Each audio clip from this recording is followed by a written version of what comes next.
So you can go down and go to, if you looked at my Iceman tribute or not, the site, the link is right there. You can download it free, no charge, nothing like that. I'm not like that, but it's cool. Somebody else could probably get use out of using that music. Not only could I see somebody using it for their Iceman trip, but for my fellow Mortal Kombat fans, Sub-Zero could go with that music as well. So it's great. But then I got some comments sent to me personally saying that I don't know why you waste your time doing a tribute to Iceman. I never really was a fan of his. He's everybody's opinion varies, but I will defend Iceman because he is strong. He is a very powerful mutant. Not only he gets respect, not just because he's one of the original members, probably one of the youngest members ever recruited, but he's just a beloved character. That's the problem. And like I said before in my tribute, he is the original goofball of the team. He's the one that will put a smile on your face. Nightcrawler later on became the goofball because of just because he looked like a demon. He would play practical jokes, make people laugh and things like that. But the original of the X-Men was Bobby. But after they finally started classifying a mutant's power level, the highest I believe is Omega. And there are many Omega level mutants. Jean is one, Storm is one, Professor Xavier, Magneto. Bobby is one as well. He is very powerful, and he has yet to really sample his full potential, his full mutant powers. What he really can do. So he's not even at full. He's not going all out when he's in battle on a mission and things like. So it makes you wonder, like, what can Bobby really do when he's at 100%? This guy, for all we know, could cause another ice age. We don't know. But the fact is, when people belittle somebody's creation, and besides that, anybody that belittles any creation from the King, then I take offense to that. I take a big defense of that. Stan Lee and the King Jack Kirby created Iceman. Don't knock those two. Don't knock that character. You disrespect those two names in my book. Alright? And sorry again, I went on a rant. I'm sorry, people. Next question, you asked me, respect is, you said you have some news, some exciting news. You was on a Tekken website called Tekkenopedia. It's like Wikipedia, but Tekkenopedia, where I was looking on the site. Tekken 7 has officially been announced by the series director Katsuyo Harada-san in an interview with CVG magazine, and he also has plans to work on a crossover series game, possible leading to a crossover with Tekken with another popular fighting game, basically. And you want to see Tekken in Street Fighter. I knew about that even before you even put it. No disrespect to your question. And I get most of my news, especially with fighting games, from a website known as www.fightersgeneration.com. That site has everything you need to know about fighting games, past fighting games, everything. I'll put the link down in the description as well, so anybody that wants to go there, check it out. It's good stuff. I knew right there that they were going to announce. They announced. That's where I found out. Am I excited for Tekken? Yes, I love Tekken. And then yes, I knew about them crossing over for a crossover fighting game. They said Street Fighter, it was supposed to be announced at this year's E3. Nothing came out of that.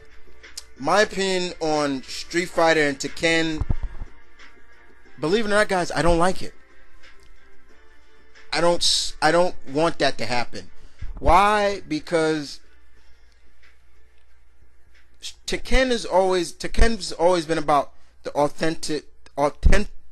authenticity of the martial arts. You know, nobody really has any kind of projectile, you know what I'm saying, outside of the human people.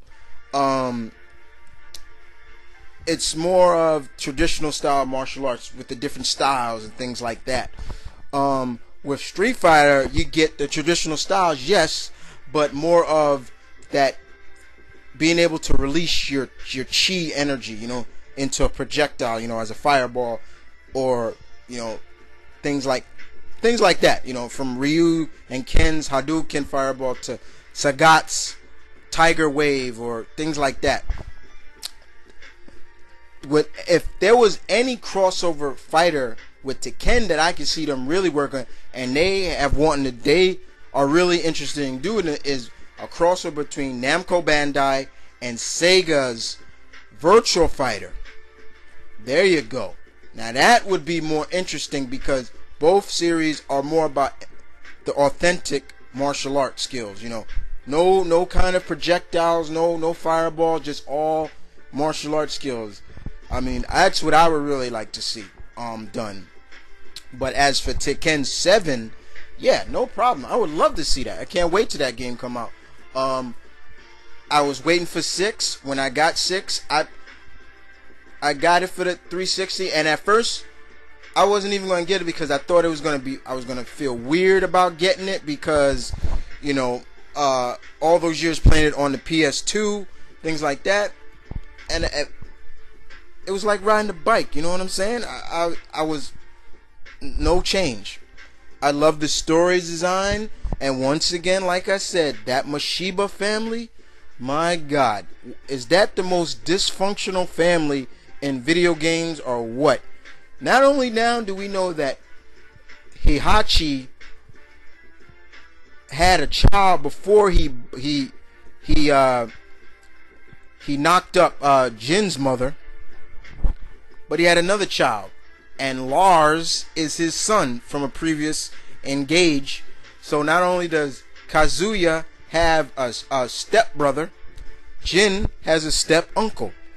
So, and that like I said, that Mashiba family is one dysfunctional family.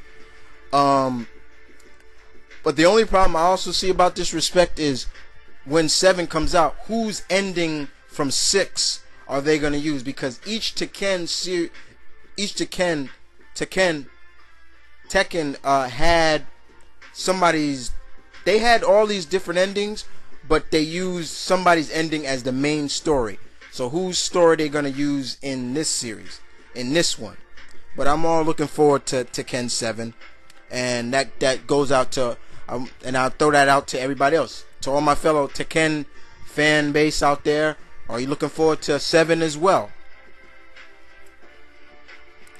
Alright, so thanks for that question, Respect. And you have one more. Okay, do you look for in a video game, like, what do I look for in a good video game? Good story, cool characters, hear the reviews, have to say I like games that got a good storyline, interesting, cool characters. I don't listen to reviews like and that. I'm with you on that respect. I don't care who for IGN, you know, Game Pro, Game Informer. I don't listen to anybody's reviews. I listen to reviews. That's their opinion on the show. But I have to play the game, even a movie, even movie reviews. This goes for anything. I want to read it myself, or from anything to my take on it. And if I come out and say I play the game or watch the movie or whatever, and I don't like it, then I'm gonna tell you, okay, I didn't like it. But that's not saying that you gotta not listen to my reviews. Like, for example, anybody who does a review from Zip and people like that, and Gabi, and I just talked to Gabi a week ago, not too long ago, a couple of days ago. His mom's doing okay. Everybody, I listen to their reviews and I like their stuff. You know, they give their take on it. But then you go out and see for yourself. But in terms of video game, character development is great. Cool characters, yes. Story wise, yes. Story, you can have a game that has such a great graphics, but to me, if the story is crap, then it's just a graphically successful game in my book. You know what I'm saying? So yeah, good story matters. Thanks for that questions. Those questions respect, and those are the only questions for this week's Q&A. And now I'm gonna improvise. Okay.